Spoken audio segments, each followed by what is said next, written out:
Hello, everybody. It is Saturday, October the 26th, 2024, the last Saturday in October. In fact, that was the week tech summary that Keith and I are going to do until, of course, November. We are joined, Keith and I, with a couple of guests from a company called Notebook LM. I'm going to introduce them. Deep dive into the world of tech. It's been another crazy week. It really has. And this week, we're focusing on the theme of AI. Yeah, specifically how AI is becoming more than just a tool. Right. It's becoming almost like an independent actor. Well, we're all sick of those two voices, but we're not sick of Notebook LM. It's really an incredible product. And Keith ran the newsletter this week through Notebook LM to come up with that clip. I think, Keith, you've got the whole video. At what point are those two people going to replace you and I? You know, if I had a couple more hours, I could take their script and put you and me on as avatars with our voices, and we could, not bother with this real-time live conversation that we're having now.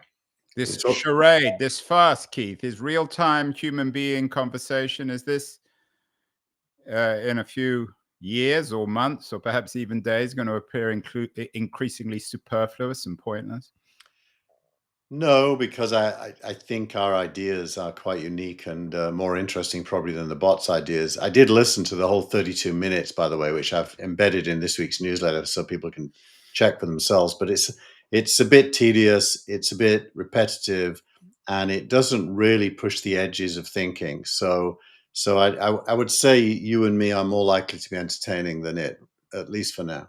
Yeah, at least for now. But these products and companies are moving so fast. And of course, as always, it seems on That Was the Week, we're focusing on AI. This week, again, terrible art, Keith. Is this James Bond and a robot? Is that the image? Correct. Andrew, you nailed it. Oh, God. I mean, that's even worse than the voices on Notebook LM. The title of this week's newsletter is Agents and Robots. It is definitely happening. What exactly is happening, Keith?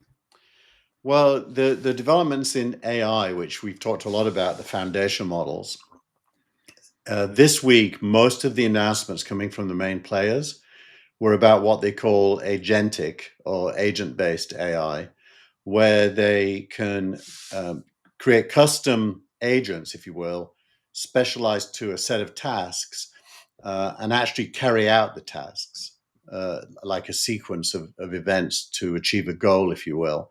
Satya Nadella did a whole day in London demonstrating Microsoft platform latest capabilities in that area, and that video is in the newsletter. Anthropic made the announcement that its Claude AI can now act as a user of a computer, doing everything a human would do with making decisions. Although that didn't impress that many people, the Anthropic application so far. I mean, people see potential, but it's still very early, isn't it, Keith? It's all very early, but the fact that so much happened in a single week from so many different players implies this is a significant part of the next stage, if you will. And we should take notice, because this is where the conversations we've been having in the last few weeks about how SaaS and the cloud is threatened by AI starts to come to life and be real. And so it is a fairly major thing. Of course, it leads to both good things and bad things. Most of the curated essays this week focus on the good things, but there's one in particular that focuses on the downside. It basically talks about AI agents being trained to take human vulnerability in terms of our ability to be emotionally tweaked and persuaded of things in the way that advertising tries to do or politicians try to do, and that millions of agents are going to be set loose focused on that as the end goal, and we probably won't know they're agents. We'll think they're human. And so this whole, if you will, brainwashing attempt that you see in the election this week, with Harris saying Trump's a fascist, which clearly he is not, And with Trump saying immigrants are coming out of asylums and prisons, which clearly they mostly are not, that attempt to reduce everything down to memes and get us to believe in things, the fear is that agents will do that on steroids. Yeah, although I wonder, given that's already happening with characters like Trump, whether it'll actually make a great deal of difference. You talked about it being too early. I always think in Silicon Valley, everyone always talks about it being too early until it's too late, and then no one can invest, and the whole market's been wrapped up, and whether there is a middle period.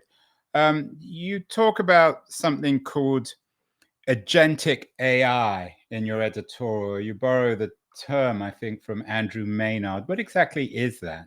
Agentic social AI. Well, probably most people are already familiar with bots. A bot is like an automated social media poster. Agentic AI is the next generation of that, where you could ask an agent to become an X subscriber. It could know a lot about you personally, and that would be true across millions of people. And you could tell it that its goal is to get you to vote for, let's just say, Trump, for the sake of argument. And it would look at your history and try to create arguments in favor of Trump that appeal to you due to who you are. And it could do that at great scale across millions of people, which a bot can't. A bot's just delivering the same message to everyone and is pretty dumb. So agentic AI, I used a bad example. A good example would be you could set it off looking for criminals, and it would look at everyone and profile them. And So that's a good one. I mean, that's just even more paranoia. Who knows who a criminal is? I remember in Berkeley, when my kids were growing up, there were parents who would run algorithms to find out whether there were child molesters on their street. So I'm not even sure that one's a good but you could example. you could say, I want to do the shopping for this recipe using Instacart, and have it delivered tomorrow morning, and it could figure it all out, and you'd get a delivery, and you didn't have to do anything. Yeah, I mean, you can already do that, though, can't you? Pretty much. No, you have to manually fill in your shopping cart and pick your delivery time. And That doesn't sound particularly revolutionary. Anyway, what is revolutionary, I think, is Notebook LM. You ran this week's newsletter through the LM algorithm platform, and you came up with some dominant themes. You've already talked about the rise of agentic AI. A couple of other themes. What is a robotics renaissance? I didn't know that robotics ever went away, Keith. robotics hasn't gone away. It's been around a long time, and clearly made some progress in fixed installations, like production lines, for example. Making cars is a good example. The Renaissance was the word picked by Notebook LM. I think, like you, I probably would push back on that word. I think it's more a transformation than a renaissance. It's when human-like, 2 legs, 2 arms, a head and a brain style robots start being able to carry out agentic-like tasks, many of them. And we're already beginning. Manchurian. I wonder whether both Trump and Harris, in their own way, are already examples of these kind of digital Manchurian candidates. They both seem automated in their own different ways. Well, I think that's always been true. That's what the advisors and the media people around each candidate are for. They train the candidate against a set of learned messages to have a certain emotional impact on a certain demographic. So there's always a massive amount of control over these candidates. I think what we're going to find is that the ability to extend from the candidate to direct engagement with each of us as individuals is the next stage. And then physical interactions are what robots are about. That's a slightly different set of things. And I don't think politics is really the zone for that. I think military might be. Yeah, well, certainly, and we'll do many shows. We have done, and we will do, on the impact of robotics on war, and also, of course, on loneliness. Sherry Turkle has written extensively on this. Another of the summary themes from Notebook LM on your newsletter this week is Tesla's trajectory. What are they? The company went up 15% in a day? Was it 10 or 15%? It was actually more. It was 22% at one It's point. astonishing given how large the company is. I mean, this was what, about $150 billion? Yeah, it's been knocked down both because of Tesla-related issues, like its sales dropped short last quarter by a bit, but also by Musk hatred. That clearly does have some And kind of you're impact. not a Musk hater, are you? I think Musk, you can love him and hate him at the same time, depending on which part of him you're thinking about. Yeah, the editorial this week focuses in part on that. Maybe the markets woke up to the fact that you just bought a Tesla, Keith. Is it possible that the price went up 150 billion in a day because of you? Yeah, that's my explanation. Seems quite reasonable to me. We'll have to run that through Notebook LM. And then No, but the fourth dominant theme, which is really part, I guess, of Tesla's trajectory, is what one might call Elon Musk's trajectory, Musk's influence and conflicts, which they're always newsworthy, but particularly newsworthy this week. What happened? well, firstly, the New York Times published a piece talking about if Trump wins and Musk is actually given the job predestined for him of rebuilding America, if you will, efficiency is the key word that's used. Is he is that your term, rebuilding America, or is that his term or Trump's term? I think it's both of them, and they're really talking about making America more efficient, and the New York Times points out how many conflicts Musk would have in doing that, given all of his business interconnections with the US. You thought you texted me earlier this week. You thought it was a hit piece. You didn't think it was a fair piece. Well, I think that for two reasons. Yes, the first is I don't think Trump's going to win. We could debate that, but even if he does, I Don't don't think he's going to win. And then the second thing is I don't think he'll appoint Musk. I think it's all. But that's another question. So that's where you and I strongly disagree. So we're 10 days before the election. What are we going to bet, Keith? I bet you that Trump will win. I wouldn't bet a lot because I think it's super close. Well, how about your Tesla? It's probably not worth much. No, I'm definitely not going to bet my Tesla. How about our wives or our children? Children's a better deal. Yeah, but I could bet you my youngest. Yeah, you'd love to have him in your house. Yeah, I think I'll steer clear. Although you can have my youngest, that actually isn't a bad exchange.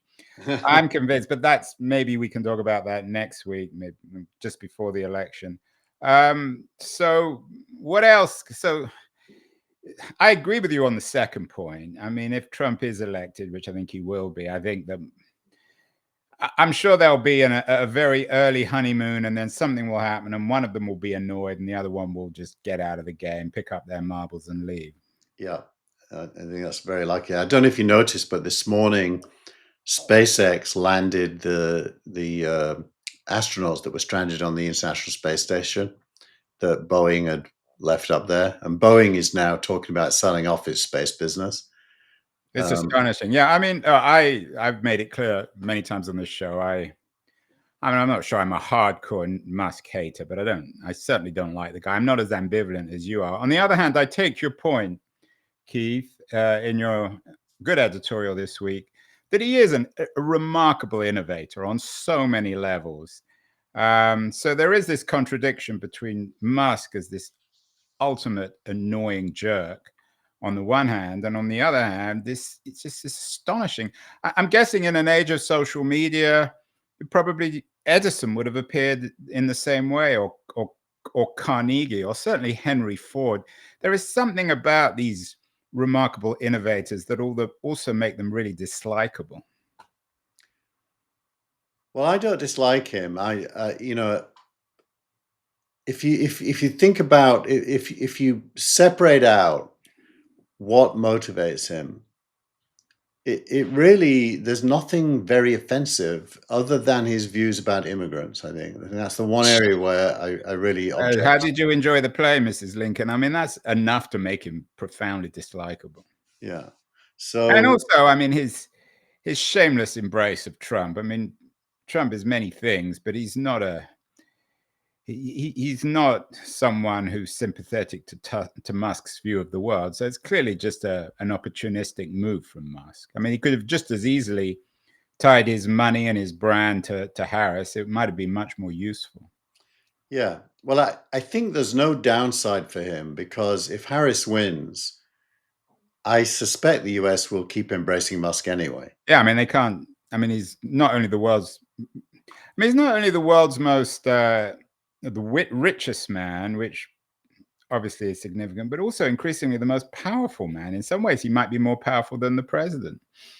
Yeah, I don't know if you saw, but there's rumors this week that he's been talking to Putin, Yeah. and Putin got him to agree not to turn on Starlink in Taiwan at the request of the Chinese premier. I think it's all BS, but Well, I wouldn't.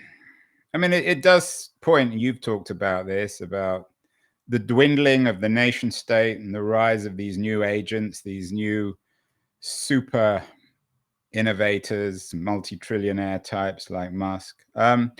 Other key facts and insights with our help from our friends at Notebook LM. The future of LLMs, AI agents in the workplace. Keith, what else is interesting? so this EV dominance, Stripe embraces crypto. They've laid it all out for us. We don't need to do it ourselves. exactly. So what these are not your pet topics, are they? But Mark Andreessen's piece that the future of LLMs focuses on is saying that the unit of cost in LLMs is called a token, and he posits that the price of a token is trending towards zero, and so that ultimately LLMs will be free, and that owning an LLM model therefore won't be a differentiator. So that is contrasts with your argument about the value of OpenAI, doesn't it? It could. It depends. It depends whether OpenAI leverages its model to build the rest of the stack, as in quotes. So we talked about the stack the last couple of times, and OpenAI or Anthropic's control of the stack. But you can download the 70 billion parameter Facebook model called Llama 3 point something, and you can run it on your Mac with an M2 chip or above, and you can basically get your own version of OpenAI that's perfectly capable of doing all kinds of things, all on your own machine at home. In fact, But you do have to pay for it, don't you? You have no, to pay. no, it's open source. You just run it on your machine. You got to be a bit technical to set it up, but there's YouTube videos taking you through the steps. And then you've got your own, literally within your house, you've got your own version of OpenAI. It's kind of interesting that it made me think there's probably a business in producing a home AI where it wouldn't be a robot, just be a little box, and you put it on your home network, and that becomes your Mhm. AI, and it's fully distributed and free, basically. Right now, coming back to Andreessen, of course, whose first huge success was Netscape. Um, I don't think we've had and maybe we never will, but there hasn't been a Netscape moment where suddenly all this stuff becomes accessible to ordinary users. Even you've acknowledged that actually putting Notebook LM using this show and your and my voices and faces is quite a lot of work. But Well, but companies are all working on fixing that. except, and this is just this week, but Apple released iOS 18.2 to developers like me. And if I do this, ask ChatGPT what the best season is for oysters in Inverness, California. Ooh. And you can't see it. because it's going to show me text, but it's answering me, and it's built into. I don't know if we can make the screen see that. No, we can't. But that's just a more Well, it's the audio version of Google, isn't it? No, because you're talking directly to OpenAI, and the quality of the response is fantastic. So you've really got in your pocket now access to all the world's intelligence in the form of questions and answers, including very complicated, hard questions. Yeah, well, you've got oysters on the mind, Keith, in Inverness, which are delicious, making me hungry. A couple of other interesting key facts and insights from this week, at least according to Notebook LM. EV dominance. I always get two messages on EV dominance. On the one hand, you always get these articles suggesting that consumers don't want EVs, so the prices are coming down. On the other hand, inevitably, in the long run, as Keynes would say, we're all dead. So everyone who says, well, in the end, EVs are going to win, who knows? What's the news on EV dominance this week? This is a really, really good essay by Noah Smith, who has a newsletter called No Opinion, which is the detailed look at the rise of EVs and the likely timeline to their ultimate success. It's a really, really good. And the essay is called EVs Are Just Going to Win.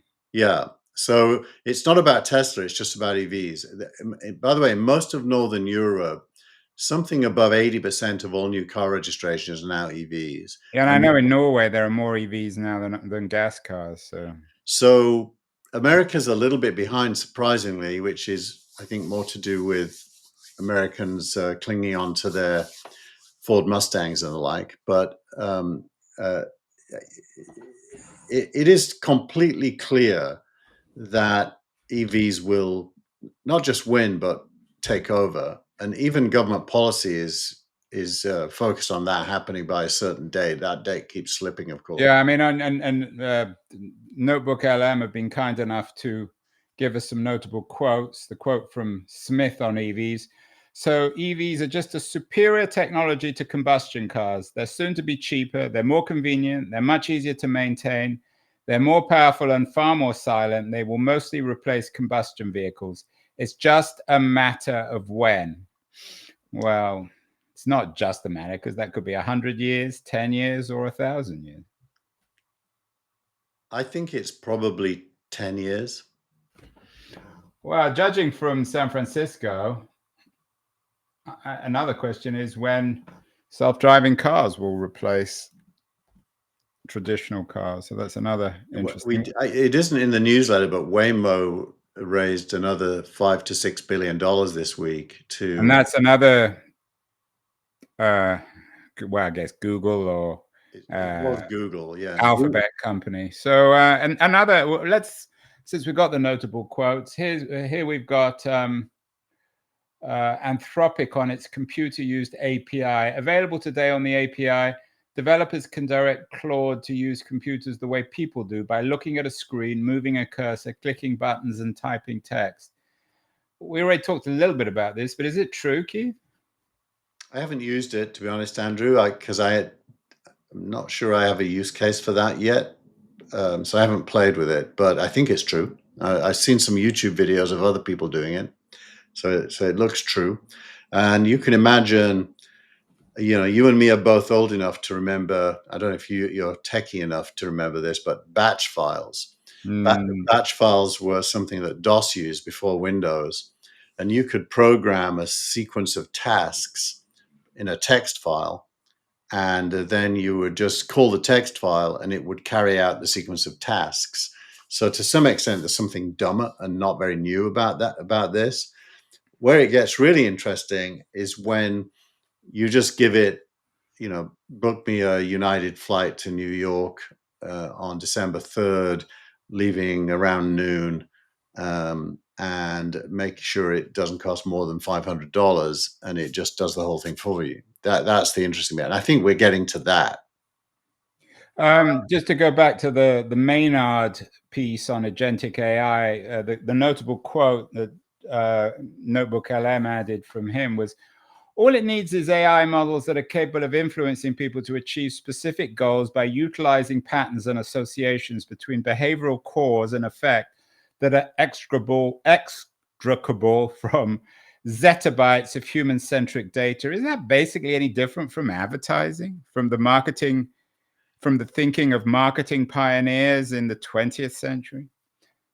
I'd say advertising does that at an abstract level, and it puts you into a demographic bucket where maybe there's 100 buckets and you're in 5 of them. But after that, it's pretty much the targeting is poor at best. You've probably seen ads on Google to buy things that you've just bought, for example. Or And it doesn't. don't mind, yeah. Now, what this is as we discussed earlier, a whole level beyond that. This is a real-time thinking agent, if you will, that's able to look at you and your history of posts across or within contexts and specifically look for behavioral cause and effect on you personally that would only work on you. Right. Is this chilling or good? I mean, on the one hand, of course, it only gives us what we want, but it knows us, as Eric Schmidt once famously promised incorrectly about Google, it knows us better than we know ourselves. Yeah, well, this it really depends on whether it's working for you or working for somebody that wants to influence you. And then the second thing is, how independent minded are you? I mean, I don't know about you, but I'm not independent minded. I only do what you do or say. yeah, of course, you're the most follow the crowd person I know. Yeah, I'm crowdsourced. And the final, one of your pet themes, Keith, is, and I agree with you actually mostly on this, is how Europe is lagging behind the US when it comes to innovation. The final quote is from Guillaume Romestang, sounds like a fictional character, on Europe's tech scene. To them, Europe is akin to an emerging market, kind of like your little cousin doing antics on Christmas Day. Mildly interesting, but you can't wait for them to graduate to the adult table. Is Europe ever going to graduate to the adult table, Keith? I think it's been there and left, hasn't it? He's slightly wrong in characterizing it as a young cousin. It's more like an aging senior that has got dementia. Not to be cruel, because we're all going to end up there at some point. But this story is actually about an AI company called 11x that raised money, but is moving from Europe to the United States, which I put in because it's a trend. My talk in Brussels recently was all about Europe's challenges and why entrepreneurs choose to leave and come to the States. And this is just a fantastic current example of that. So it reinforces the things we've talked about in previous weeks, and it's just more evidence to that. It's sad, actually, in a way. I mentioned Maynard Keynes earlier. John Maynard Keynes, the great 20th century economist who famously said, in the long run, we're all dead. Our video of the week is one of mine. You've been very generous to put it in. I interviewed Robert Skidelsky, who's the most authoritative scholar, writer on Keynes. He's the author of 3-volume biography of Keynes, as well as a 1-volume bestseller. He has a new book out. It's called Mindless: The Human Condition in the Age of Artificial Intelligence. The conversation I thought was most interesting when we talked about Keynes. Is there such a thing, Keith, do you think, as the human condition in the age of AI? I'm always a bit skeptical of that. I'm with you on being skeptical. I actually think, contrary to popular opinion, especially elite opinion, human beings are incredibly smart and intelligent and very, very difficult to persuade to change their ideas. Just like you and I, right? Just like you and I. So the idea that I haven't read the book, so tell me if I'm reading too much into the title, but mindless, I think, is like what Hillary Clinton talked about, the deplorables, is this elite idea that people are just easy to program, if you will. I don't agree with that at all. I think people are determinedly self-interested based on their experience of life, and really, really hard to brainwash. I think if that's true, then you're wrong about, well, maybe you're right about Clinton. And I mean, if that's true, maybe you're right. Who is more likely to win the election? Who's a bigger brainwasher, Harris or Trump? I'd say Harris. I Is think a bigger brainwasher? well, it may seem like a weird answer, but I think Trump tells it like he sees it, which is, there's too many foreigners coming across the border and coming into American towns and cities. He exaggerates, of course, but that probably aligns somewhat with people's real world experience. He talks about the establishment not caring about ordinary people, which, given that ordinary people are voting for him mostly, it's not rich people. Uh, there's probably some truth in that. And so I think he's like an accidental clown who's captured something that's already in the air. Yeah, As he's a, also right on foreigners because I'm not an illegal immigrant, but I'm an immigrant, and I have to admit I eat a lot of my neighbors' pets. you do, We have a barbecue, the cats, the dogs, the exactly, gerbils, the goldfish. exactly. So we enjoy eating our neighbors' pets. So But I'm none, sure I'm not alone on that. but funny as that is, Andrew, none of us believe his BS, right? But we do actually think he's keying into something real, which is why he ends up being more popular than he should be. Yeah, well, the other thing is that, yeah, as you say, he's sort of weirdly more honest than she is in the sense that he exaggerates the truth and she just basically avoids even addressing it. Anyway, we'll do it. Let's do a show next week, Keith, on the election, because by next weekend, that's all anyone will be able to think about. Let's move on to your startup of the week, which I think in many ways is in keeping with the themes of agents and robots. It's a machine learning for healthcare documents, TENNR, tenor, I'm guessing. Yeah. Is this, why'd you choose this one? Well, because I think when addressing this move towards agents, it's important to look at the human improvement that can happen because of them, as opposed to this idea that we're all children and we're going to get brainwashed. So I put this in because it's a great example of a good use case. We all know that health documents is one of you know, the fact that you have 5 doctors and Doctor A can't see the documents from Doctor B is It's ridiculous. astonishing. I mean, the healthcare system, and maybe I'm about to make a kind of neoliberal argument here, but because it's a kind of monopoly, they're so inefficient.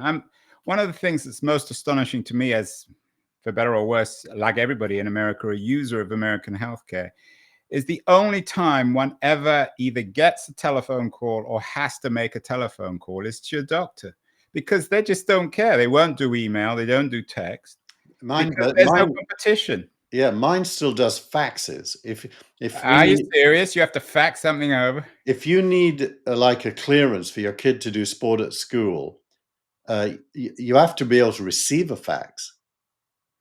Now, how That do you receive a fax? There's a web service called eFax that I subscribe to that fakes a fax machine and then forwards it to your email. But how bizarre is that? Yeah, and the industry, the healthcare industry, is so, I don't know whether it's prone or vulnerable or open to innovation, but at some point, whatever Trump or Harris does or doesn't say about healthcare, all this new technology must inevitably change it, make it more efficient, won't it?